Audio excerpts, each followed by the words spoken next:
Okay, cheese souffle.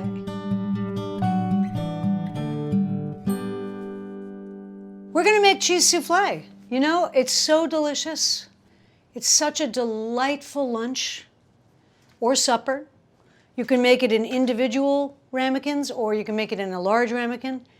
The only thing that is important to know about cheese souffle is that it must be served essentially within 90 seconds of coming out of the oven. It's not something you want to make for 12 people, it's too nerve-wracking.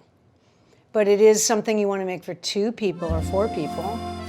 2 people, for instance, on Valentine's Day. It's not that fragile, it's not that scary, and it's really delicious. My dear, dear cousin, Paul Cronson, and his wife, Caroline Cronson. Paul makes beautiful, beautiful cheese souffles. And I just want to give a shout out to them because they lost their beautiful dog, Newton, today. And he had the greatest life of any dog. Here's to Newton. We're going to use some of Paul's tips and a conglomeration of stuff I've learned and from the internet and from doing it. So we're going to start to make cheese souffle by grating some Gruyere, because we're going to use Gruyere in the béchamel. I didn't want to mess up the whole food processor for this little piece of cheese. Just going to make sure it's okay. I don't think I could be vegan. I don't know if I could do no cheese. Grating, grating, grating, grating, grating, grating, grating, grating, grating the cheese. Some of this is going to go in the béchamel, and some of it is going to go on top. And we're going to use the Parmesan in the molds. One of the most important things with anything that you're cooking is your mise en place, your pre-prep. So with soufflé, it's really important because you have to prepare the container. You don't have to make it in a ramekin. You can make it in any container you want. If it's super shallow, I wouldn't do that, but anything that's got some height to it.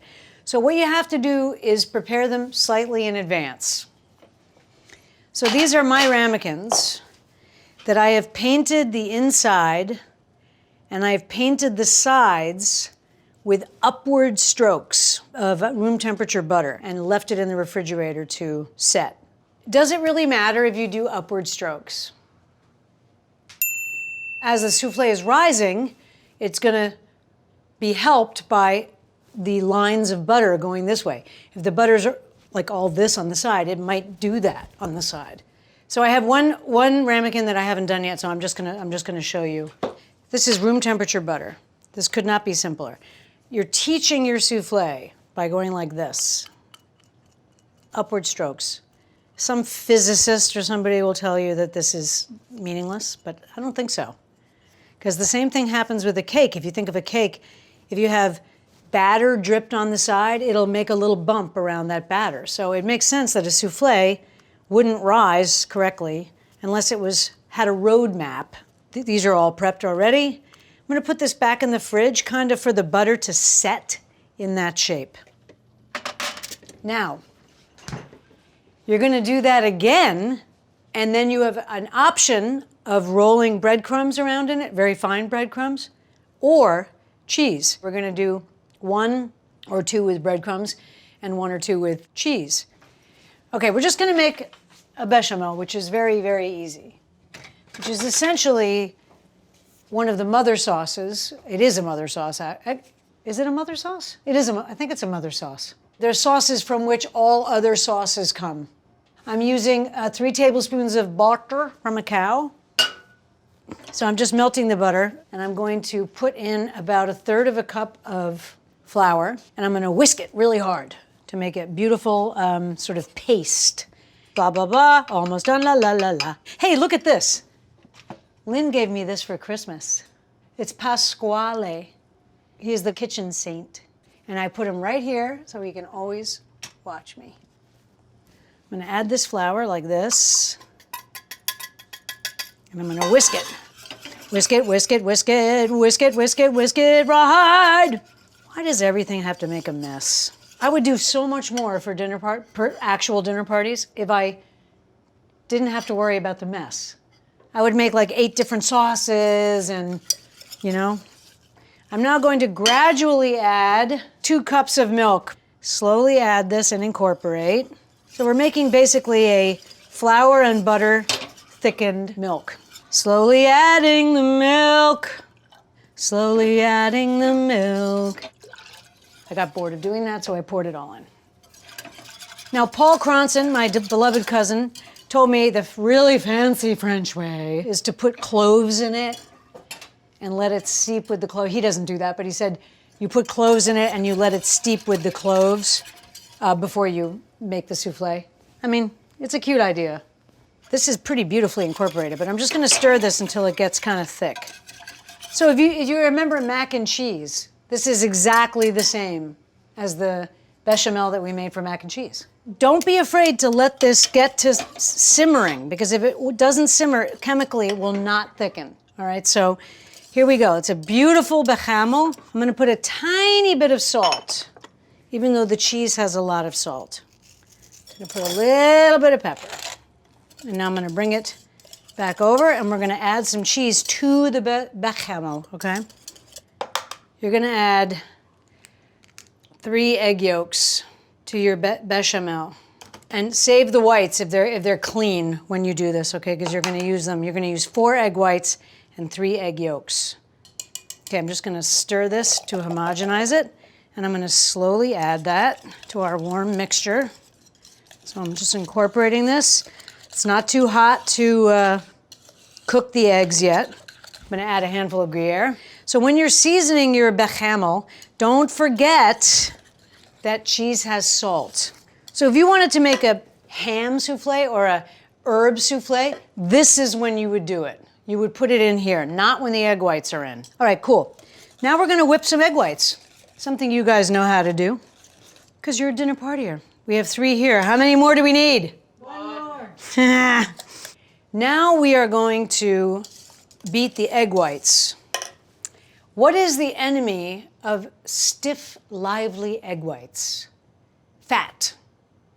If there is the notion of fat in this bowl, or in the bowl that I didn't check where I put the egg whites, they will not whip. Little Frenchy poo trick for you guys. Take a little piece of lemon and wipe the inside of your bowl, which will remove any vestigial fat. And then wipe it with a clean paper towel, if you like. You can also leave the lemon. And now I'm going to pour in my egg whites. Start low until they get sort of white, then you can bring it up. They always make out like soufflés are the scariest thing in the world. They're not. I'm gonna put a little salt. I'm gonna use kosher salt. So I'm gonna put a little bit of egg whites in here. It's almost like their first lesson on how to be a soufflé. And then we're gonna slowly incorporate this into this folding. Okay, I'm just gonna put a little bit of egg whites in here and incorporate it, sort of just showing this what it's like to be a soufflé. I'm not being too careful here, I'm just gently incorporating. Slowly incorporate this with this. So I'm gonna go up and over. And my goal is to not deflate the egg whites completely. Okay, so I'm going like this, I'm folding it over and back, over and back. Still seems pretty light and airy to me. I think we're in business. Okay, it's a little late now to add stuff. If you wanted to add chives or anything, I would have done it before. Now, up to the bechamel, you can do in advance. This part you have to do when they're here, unfortunately. You have to whip eggs, it's loud, you know. Okay, get your molds.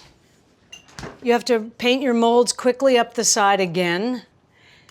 This should have been done before the egg whites, by the way, but it's okay.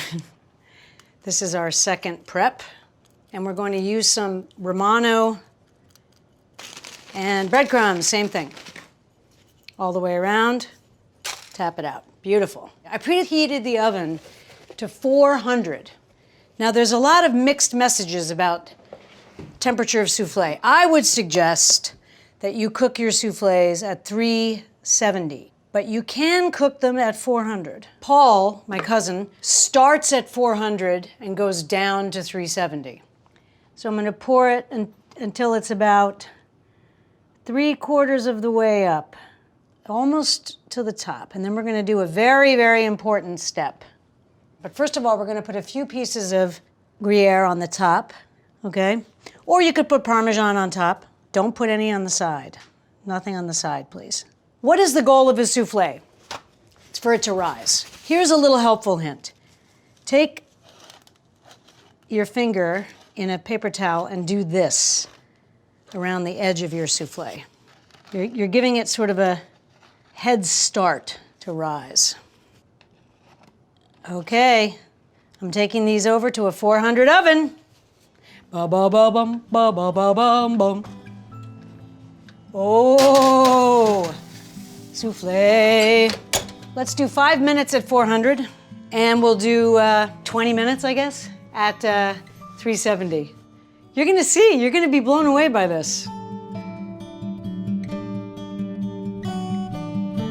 Oh man, the Shevitz.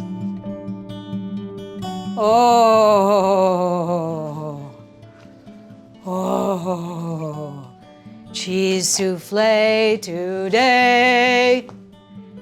You're gonna serve these to your guests just like that, with a very bright salad and a little pot of mustard. This is a delightful meal in itself.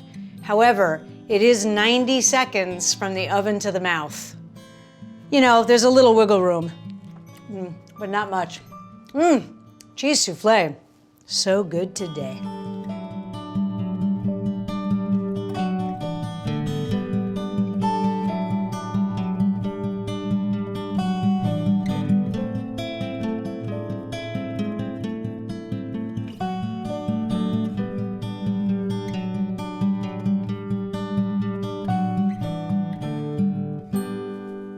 Now I'm gonna tell you a secret.